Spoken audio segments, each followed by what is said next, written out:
everyone. Great to be with you. So we're another week here in Exile, kind of coming out of Exile. Our focus this week is unrest in Exile. So the Lord is the one who gives us peace and strengthens us as His disciples. So we're going to focus on that this week. God bless you.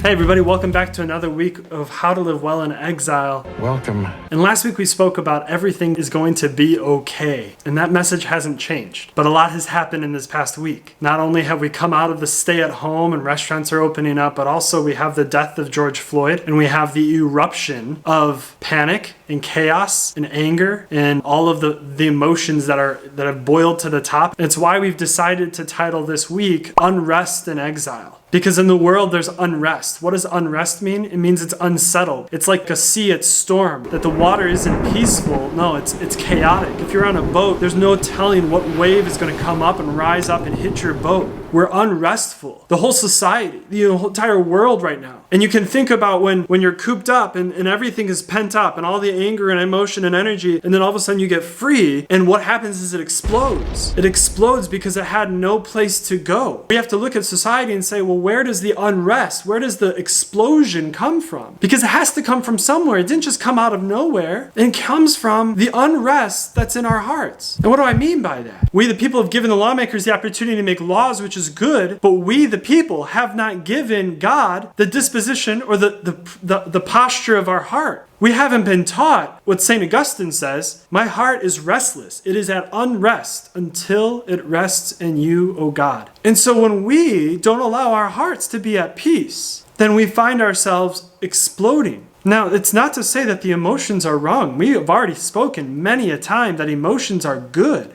And it's okay to say that I'm sad. I'm really sad. That I'm upset. I can feel that rise up within us. And it means I can live from that place, but in a healthy way. That those emotions are good.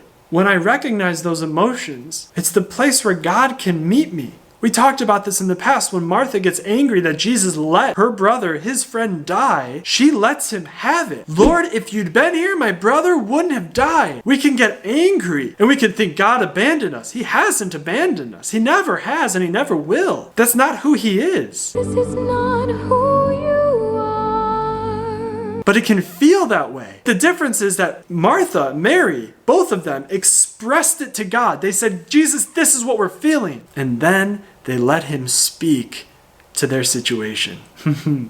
Yeah, that's good. Because we don't do that. We don't do that. We let everybody else have it, but we never let God have it. You know what, God? I'm frustrated. I'm sad. That doesn't then mean I turn away. What does Martha and Mary say? Martha says, but even now, Lord, even now, after all the crazy stuff has happened, after everything has exploded, and my life is turned upside down, and I don't understand what's happening, even now, whatever you ask for from God will be given to you. Brothers and sisters, boys and girls, whatever unrest is happening within my heart, where my heart is being filled with anxiety and fear, that's okay, because that's where we're at. But what I need to do now is I need to take that and turn that to Jesus. And I need to see, Jesus, here is my unrest. I need to talk to somebody about it. We need to go talk to somebody that can help us. Help!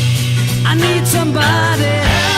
Not just anybody. Help us take that anger and transmit it in a healthy way. Whether you're just a human being or you're a human being in Jesus Christ, there's no difference about what this means for us. Is that we choose to love the person, every person that is around us. I believe in love. Without hate, without prejudice, without racism. None of that. This past Sunday, we celebrated Pentecost, where Jesus walks into the unrest of the upper room, the unrest of the apostles, and He breathes His Spirit upon them, and He makes something beautiful out of the unrest. You make beautiful things. They prayed, and that unrest, that anger, was purified, and it became a burning fire of the Holy Spirit. And they went out into the world and proclaimed the resurrection of Jesus. They proclaimed the marvelous works of God. But it was only because in their hearts they had unrest. In their hearts they had a fire burning within them. I've got fire for a heart. That the Holy Spirit was able to come, and He was able to take it. He can't take what's not there. If we don't have anger, if we don't have upsetness, if we don't have passion for something, the Holy Spirit can't take something that's not there. I didn't see it there before. But when he takes the passion, he purifies it and he sends it out in a way that is upbuilding for the world, that gives the world life, not death, that gives it joy, not destruction. This is a time of great unrest. We're all living in it.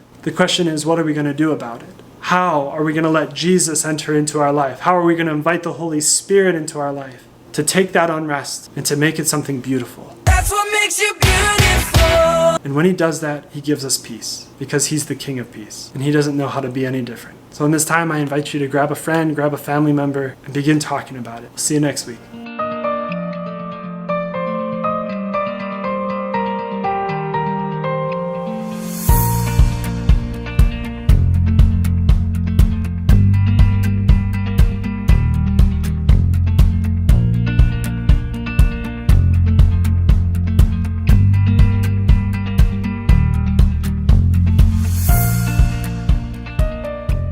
Hi everyone, it's good to, no, it's not good to see you. I can't see you. I can't see you. I did it again. Alexander Hamilton.